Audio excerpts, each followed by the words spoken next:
nannies. Nannies kidnapping someone else's child and calling for ransom. Hello everybody, welcome back to my YouTube channel. My name is Chinyere Ado. I'm a Nigerian based in South Africa and that I am fashion designer. So if you're just stopping by for the very first time, please don't make it your last. Subscribe to my channel, like my videos, comments in the comment section below. Let's build this community together. So yeah, according to the title, you already know the gist, you already got the memo. Oh, my nanny, she almost beat me up. So yeah, let's dive into the gist. So before I give birth to my twins, the plan was for my mom and my mother-in-law to come here, and it didn't work as planned. And then we had to make a plan B. The plan B was to get a nanny from an agency. Initially, we wanted to pick a random person, like just go to the street, but you know, we just have to be safe, like just to be on the safer side. And then we got this agency. We didn't really go. It was a communication phone to phone thing, and the agency sent us this lady. She was looking so innocent and good, and you know, when they first come, they were looking at us this mushy kind of mushy kind of person, you know. And then she came. She was looking nice and good, and we told her to drop her bag. You know the normal thing now. And this lady cleans. When I say she cleans, she knows how to do her job. But number one problem I noticed was that she had this very bad smell. When I mean bad smell, the smell was so bad, like it got to a stage it took over the house. The smell took over the house, from my lounge to my, and everywhere literally was just smelling, and it was smelling really bad with the diffuser or fragrant or everything we use in the house to just kill the smell. To no avail. We cannot do this. So I got to know, and I was pregnant at that time. So for some reasons, I just thought maybe I was the only one, because you know when pregnancy hits you now, so many symptoms will just be hitting you left, right, and center. So so my husband came and he was like, "Are you noticing anything?" I'm like, "What's the ish?" So he said the same thing. The smell was really bad. Trust me when I say really bad, it was really bad. So I called her. I told her. I didn't even tell her my husband also, like, he was also having the same complaint about the smell. I just told her that, you know, for the fact that I'm pregnant, you know, we're pregnant women now, we can react to so many things. Let me see your cream. So she brought her cream and her soap. And trust me, guys, that smell, that thing that was smelling was actually smelling from her cream and her soap. This cream and the soap, they were both greenish in color. I don't know what they mix. I don't know what it is, but that stuff was smelling inside the cream and the soap. So I told her to please, for a while, can you just stop using the soap and cream, and I would get you something, like something good that you can use for your body. She was like, okay, cool. And then I went to the mall. I got her roll-on. I got her soap and the cream. To my greatest surprise, I thought she was using it, but the smell increased, and I was like, what is stopping? What is happening? So I had a conversation with one of my sisters here in South Africa. She's a Nigerian, and she was like, I should not sleep on that smell. That these people, some of these people uses muti. Muti is like a dark power, like jazz, juju. And they put it in their cream and soap. The smell will just, the reason for the smell is for them, for you as the employer, to like them, you that employ them, to like them. That is the only reason for the cream. And for some reason, this woman works so well. I like her already for the fact that she works well. She cleans my house very well. Why would she be using that?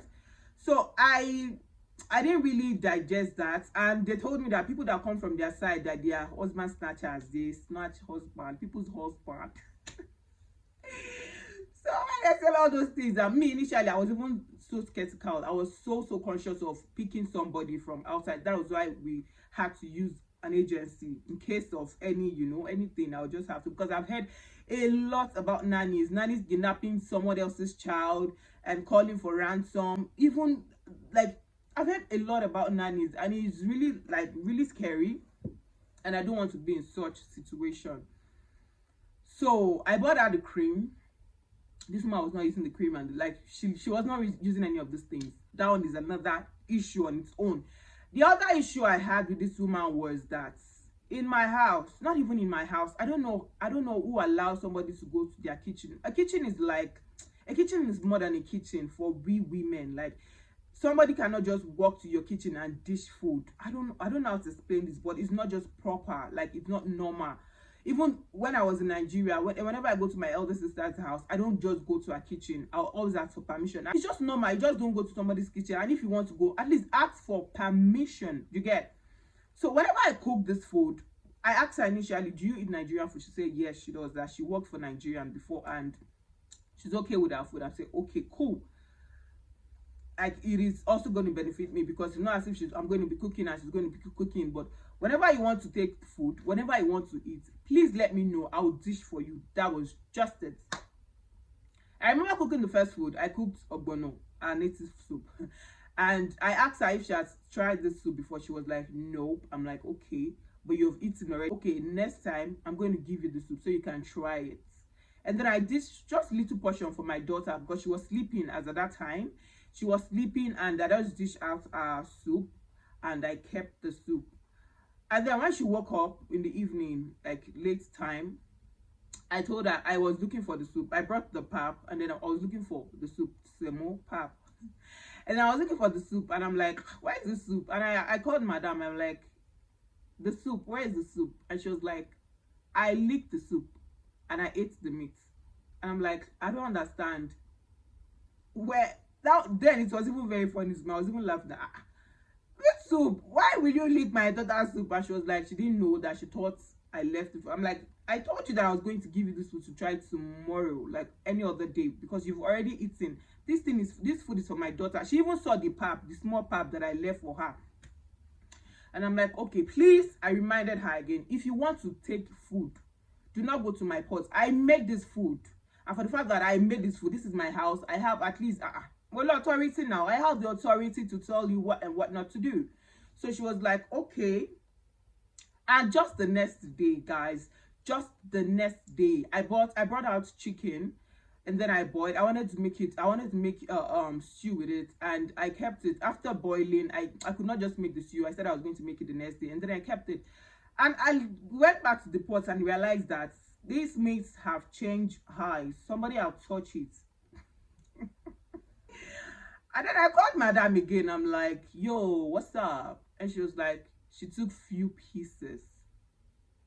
Mind you, I just told her yesterday, like, just the next day, this is happening just the next day. So it was not as if, oh, she forgot and now she needs to remember. She did not forget. And then I remember that I told her again, please, if you want to take, I'm not even going to stop you from eating. God forbid somebody will be in my house and will be hungry. God forbid that. The only thing I want you to do is always come to tell me. I will personally dish for you. I dish for my husband. I dish for everybody in this house. Regardless of the fact that I am big, I am pregnant at that time. It does not still stop me from doing what I want to do. Because you cannot even trust these people. You are done cooking your food and then they are there. You don't know if they are going to... Like, you cannot just give them that 100% trust. Apart from that one, safe, I'm not just comfortable you going to my kitchen. That's just it. And that was it. Guys, the next day again, the next day. First day, she did. Second day. The next day, I made the stew the next day. And that day, we were going out. I can't remember where we were going to, but we were going out. And I was literally waiting for this woman inside the room. I was sitting down on the twins on the bed. And I was waiting for her to come and meet me and say, hello, Sissy, whatever name you want to call me. Hello, come and give me my food. Trust me, this lady did not come again. And then I waited, and my husband came to tell me that, okay, Alpha, are we done? Check around. Let's know what you're forgetting now. And I was waiting. She didn't come. And then I came outside and I asked her, Alpha, have you eaten? Are you not going to eat? You're going out. And she was like, I have taken my portion. I have eaten. This was when I was not just, I'm like, are you for real, for real? I just told you, like, how many days ago? You did the same thing yesterday and day before yesterday, and now you're doing it again. Is it that you don't get to understand? You don't understand? She was like, like, what is that? You like, you know that face, like, what is it? It's not food, I was like, this is my house, please. And this is what I want. I cook this food. I made this food myself. and it's for all of us. The only thing you just need to do is just come and tell me. It's not if I'm going to do this small portion for you and give you, God forbid, you will eat your satisfaction. Just come and tell me. That one pass. So we went out, you came back. I remember going out, I saw this huge colored candy, and then I bought it for my daughter. I didn't really buy it for my daughter, but I was also craving for that candy. And we got to the car, and then I realized that we got inside, we got upstairs, like our house then, and then I realized that this candy is not inside the nylon bag, inside the plastic bag. And I didn't know. I thought maybe it was still inside the car. I went back to the car. I didn't see it. I didn't even ask her, because why would I ask her? It was with Adora. And after, this smell keep going on. Like, this smell literally took over my house, over the house. Whenever we are with this lady and we are going out, my husband he does not even need to on the AC. We'll just open the windows. We can get fresh air. Hey God. So that we can get fresh air. Oh. And after days upon days, I noticed that this smell, what's in the soap. So I called her. I was even going to ask her if it was a condition, so that we can, go tell the doctor about it, so that they can even help her, because she cleans. When they talk about cleaning, she does her work properly, but that smell, it was a problem. And for hearing that people like that, they collect person husband, it was another thing that I was just, I was looking with another corner of eyes. And one day, I think it was a public holiday, I can't remember, but my husband was in the house, and this lady was done. She was done cleaning. On a normal day, whenever she wakes up, she takes her bath first before cleaning, and she took her bath that day too. What I noticed was that she was not wearing bra. Her breast was like this, flat though, but you could see her breast inside her clothes. When I saw her initially, I thought maybe she would go out. Maybe she has not taken a bath that day, and maybe she would just go and take a bath after she's done cleaning. And Madam was done cleaning, doing everything. She now sat down. I'm like, sorry, why are you not wearing bra? She was like, the bra hurts. Mind you, she does not even wear a normal bra. Me, I don't wear this, what's it called now? This top bra, the one they use for exercise. I don't wear that. I wear the cup bra. This woman, she wears the top bra, all this bra that they use for exercise. That's what she wears. So it's not as if the iron is even poking or disturbing her that you say you don't want to wear. And then I told her, why are you not wearing bra? She was like, she does not feel comfortable. I'm like, if you're working outside, I'm sure you will not be braless. You would also wear bra. So you're here to work. Go and wear your bra. She just sat down like, who is she talking to?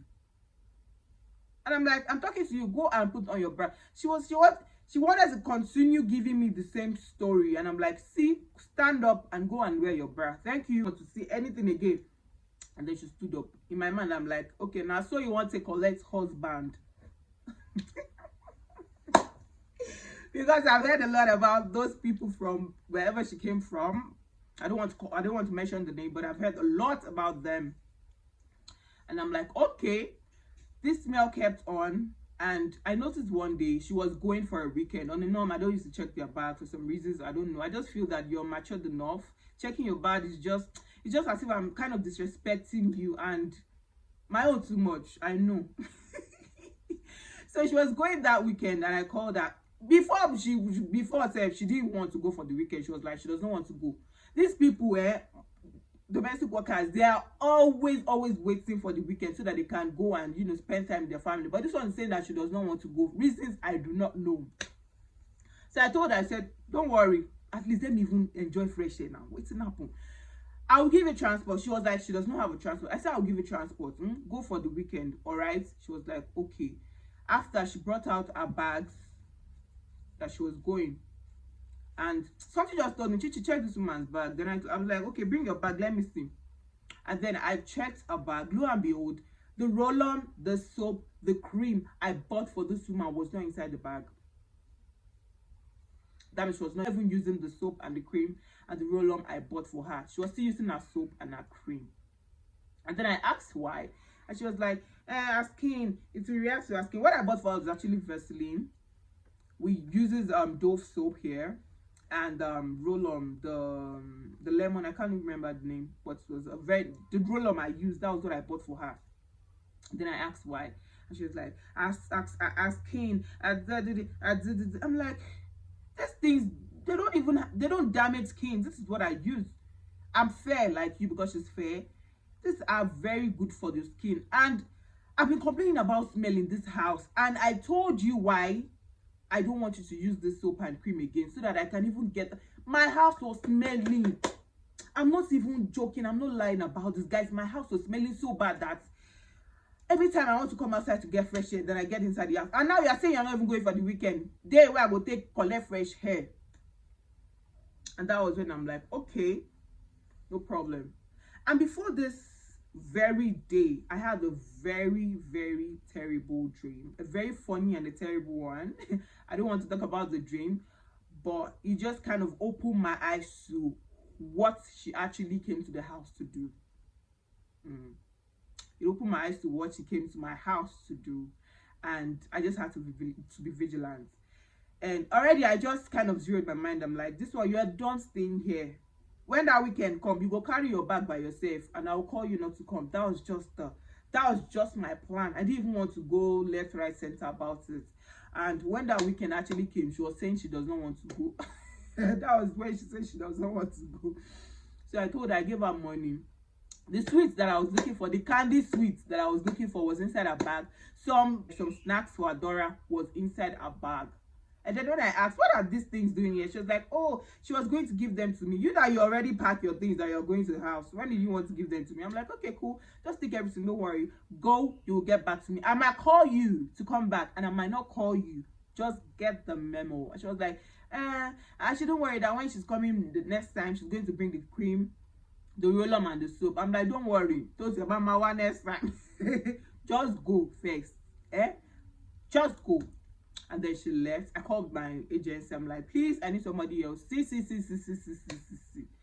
I explained to her, and then she understand. And the agency was even making me understand that it's like she actually went to the village to get the muti. So she was actually using muti in my house. The agency told me that. Like, she confirmed that some of these people, they do this. They do this, and you allow this kind of person to come to my house. I don't understand. And I'm using an agency, for crying out loud. So she just kind of told me that, oh, that she's going to help me get somebody else. I'm like, okay, cool, no problem. And that was how that one just passed. The other nanny that came, the situation went from fry pan to fire. That one was even worse. This lady came after I gave birth. I gave birth on the 1st of October, and she came the next day, very early in the morning. And she came. The first thing I noticed was a fragrance. She was smelling so nice. I was like, oh, thank you. At least I'll not have to deal with this smell again. And the first time she came, I think we cooked beans, and she ate from that beans. I didn't know she had ulcer, and she started rolling on the floor like, oh, her chest.